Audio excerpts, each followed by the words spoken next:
প্যারে মুসলমান, আপনার নবী আমার নবী জানিয়ে দেয়, ও আমার উম্মতেরা তোমরা শুনো, তোমার বাবার কবর জিয়ারত করলে জান্নাতের সার্টিফিকেট নাই, তোমার মার কবর জিয়ারত করলে জান্নাতের সার্টিফিকেট নাই, পীরের কবর জিয়ারত করলে জান্নাতের সার্টিফিকেট নাই, মুফতি সাহেবের কবর জিয়ারত করলে জান্নাতের সার্টিফিকেট নাই, ডাকাতের কবর জিয়ারত করলে জান্নাতের সার্টিফিকেট নাই, সভাপতির কবর জিয়ারত করলে জান্নাতের সার্টিফিকেট নাই, কোন মানুষের কবর জিয়ারত করলে জান্নাতের সার্টিফিকেট নাই, আজমির শরীফ জিয়ারত করলে জান্নাতের সার্টিফিকেট নাই, বাগদাদ শরীফ জিয়ারত করলে জান্নাতের সার্টিফিকেট নাই। প্যারে মুসলমান, আপনার নবী আমার নবী জানায় দেয়, উম্মত রে, ও আমার উম্মতরা তোমরা শুনো, তুমি তোমার বাপের কবর জিয়ারত করলে তোমার জন্য জান্নাত ওয়াজিব হয় না, তোমার মার কবর জিয়ারত করলে তোমার জন্য জান্নাত ওয়াজিব হয় না, তোমার আত্মীয় স্বজনের কবর জিয়ারত করলে তোমার জন্য জান্নাত ওয়াজিব হয় না। নবী গো, ও মায়ের নবী, কার কবর জিয়ারত করলে জান্নাত ওয়াজিব হয়ে যায়? আপনার নবী আমার নবী জানায় দেয়, উম্মত রে, ও আমার উম্মতেরা তোমরা শুনো, আমি একদিন থাকবো না, সাহাবায়ে কেরাম আমাকে দেখে তাদের জন্য জাহান্নাম হারাম করে নিয়েছে, জান্নাত ওয়াজিব করে নিয়েছে, জোরে বলুন সুবহানাল্লাহ। কিন্তু আমার গুনাহগার উম্মত আসামের সরজমিনে থাকবে, বাংলাদেশের সরজমিনে থাকবে, ভারতের সরজমিনে থাকবে, বিভিন্ন দেশের সরজমিনে থাকবে, তাদের জন্য একটা অফার দিচ্ছি, যেটা কারো কবরের জন্য দেওয়া হয় নাই। আপনার নবী আমার নবী জানায় দেয়, উম্মত রে, ও আমার উম্মতেরা তোমরা শুনো, মান যারা কবরি ওয়াজাবাত লাহু শাফাআতি, চিল্লা বলেন সুবহানাল্লাহ। আপনার নবী আমার নবী জানায় দেয়, উম্মত রে, ও আমার উম্মতেরা তোমরা শুনো, যে ব্যক্তি আমার কবরকে জিয়ারত করলো, যে ব্যক্তি আমার কবরকে জিয়ারত করলো, ওই ব্যক্তির জন্য জান্নাত ওয়াজিব হয়ে গেল। যে ব্যক্তি নবীর কবর জিয়ারত করে নবীর জন্য জান্নাত ওয়াজিব হয়ে যায়, নবী সাল্লাল্লাহু আলাইহি ওয়াসাল্লাম বলেন, ওই ব্যক্তির জন্য আমার শাফাআত ওয়াজিব হয়ে যায়। সুবহানাল্লাহ। নবীর জন্য যার উপরে শাফাআত ওয়াজিব হয়ে যায়, সেই হাজীদেরকে খারাপ হাজী বলবেন? না। আরো বলবেন কি বলবেন না? খবরদার, যা বলবেন তা করে করবেন, আমাদের দেখার দরকার নাই। আরেকটা ঘটনা বলে আমি নবীর সান বলে আমি শেষ করে দেবো, যেহেতু আলিমুল ওলামা স্টেজে আছে। কে আলিমুল ওলামা আমাকে কেউ বলে নাই।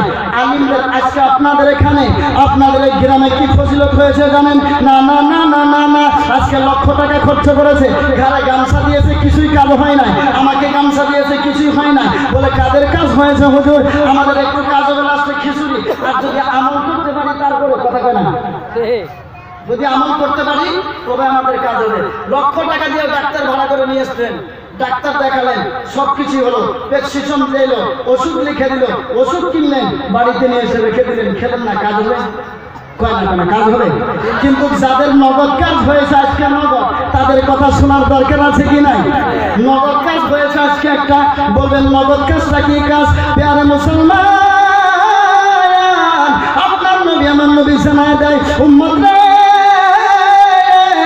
ও আমার উম্মতরা তোমরা শুনো, আজকের কিরাকাটা, আজকের জমিনে যে জলসা হচ্ছে, এই জলসার একটা ফায়দা হয়েছে। বলে কি ফায়দা হয়েছে? বলে ওই এলাকার কবরবাসীর কবর আযাব মাফ হয়ে গেছে। আর জোরে মাস্টার গেলে কবর আযাব মাফ হয় না, মাস্টার গেলে মাফ হয় না, গ্রামের নেতা গেলে মাফ হয় না, হাজী সাহেব কবরের পাশ দিয়ে গেলে মাফ হয় না। আজকে কার জন্য কবর আযাব মাফ হয়েছে? প্যারে মুসলমান, আপনার নবী আমার নবী জানায় দেয়, উম্মত রে, ও আমার উম্মতরা তোমরা শুনো, যদি কোনো গ্রাম দিয়ে একটা যদি আলিম হেঁটে যায়, একটা যদি মৌলানা হেঁটে যায়, একটা যদি মুফতি হেঁটে যায়, আপনার নবী আমার নবী জানায় দেয়, উম্মত রে, ওই গ্রামের আশেপাশে যত কবরস্থান আছে, আমার আল্লাহ ওই কবরস্থানের আযাবকে মাফ কইরা দেয়। চিন্তা করেন, আজকে এখানে কতগুলো ওলামাকে ডেকে নিয়ে এসেছেন, নগদ যেটা নগদ সেটা শুনুন, বাকি ওয়াজ বাদ দিয়ে রাখেন। নগদ ওয়াজ নগদ, আপনার বাবার কবর আযাব মাফ, আপনার মায়ের কবর আযাব মাফ, আপনার আত্মীয় স্বজনের কবর আযাব মাফ, ইনাদের সবার কবর আযাব মাফ হয়ে যায়। কাদের জন্য? আলিমদের জন্য। বলে কয়দিন কয়দিন কয়দিন? ও প্যারে মুসলমান, আপনার নবী আমার নবী বলে, ও আমার বান্দারা তোমরা শুনো, একদিন নয়, 2 দিন নয়, 3 দিন নয়, 4 দিন নয়, সাহাবায়ে কেরাম ডাক দিয়ে বলেন, নবী গো,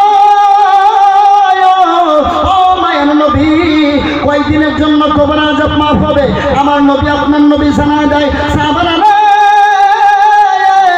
ও আমার সাহাবারা তোমরা শুনো, যদি কোনো আলিম একটা গ্রাম দিয়ে যদি হেঁটে যায়, একটা গ্রাম দিয়ে যদি হেঁটে হেঁটে যায়, ওই গ্রামের কবরস্থানের আযাব মহান আল্লাহ রাব্বুল আলামিন 40 দিনের জন্য মাফ কইরা দেয়। চিন্তা করেন, তার মানে এখানে মাদ্রাসা আছে বলে বলবেন আলিমদেরকে সম্মান দিন, কবর আযাব না হয়। তো প্রিয় মুসলমান আসেন, যে সার্টিফিকেট আপনার বাবা দিতে পারে না, যে সার্টিফিকেট আপনার মা দিতে পারে না, আজকের সভাপতি সাহেব দিতে পারবেন আমাকে, হুজুর আমাকে যদি না মানেন আপনি মুমিন না, বলতে পারবে? আমি বলতে পারবো? এ হাফেজ সাহেব বলতে পারবে? আপনাদের মৌলানা সাহেব বলতে পারবে? বলতে পারবে না। যে কথা পীর সাহেব বলতে পারে না, যেটা মাস্টার বলতে পারে না, যেটা ইঞ্জিনিয়ার বলতে পারে না, আমার নবী কেমন নবী, যে নবীর কবরের সাথে মিশাল হয় না কবরের। আরে কয় না সুবহানাল্লাহ। যে নবীর কবর জিয়ারত করলে জান্নাত ওয়াজিব হয়ে যায়, যে নবীর কবরের সাথে আমাদের তুলনা হয় না। আমার তো ওয়াজ অনেক ছিল বাবা, থুতু নিয়ে যদি আলোচনা করতাম প্রায় 2 ঘন্টা চলে যেত। নবী থুতু মুবারক, সুবহানাল্লাহ। নবী পাকের ওয়াজের পানি যদি ওয়াজ করতাম প্রায় 1.5 ঘন্টা চলে যেত বাবা। যে নবীর কবরের সাথে তুলনা হয় না, যে নবী পাকের কোনো কিছুর সাথে তুলনা হয় না, সেই নবী পাকে নবী পাক সাল্লাল্লাহু আলাইহি ওয়াসাল্লাম কি গ্যারান্টি দিচ্ছেন, যেটা আপনার বাবা দিতে পারে না, যেটা মাস্টার দিতে পারে না। যদি আমি হিমন্ত বিশ্বকে না মানি, হিমন্ত বিশ্ব শর্মাকে যদি না মানি, আমি তাকে মানি না, আমি অন্যকে মানি, আমার কোনো ইমানের ক্ষতি হবে না। আমি এটা মিশাল দিচ্ছি, কারণ কেউ কংগ্রেস হতে পারে, কেউ বিজেপি হতে পারে, কয় না।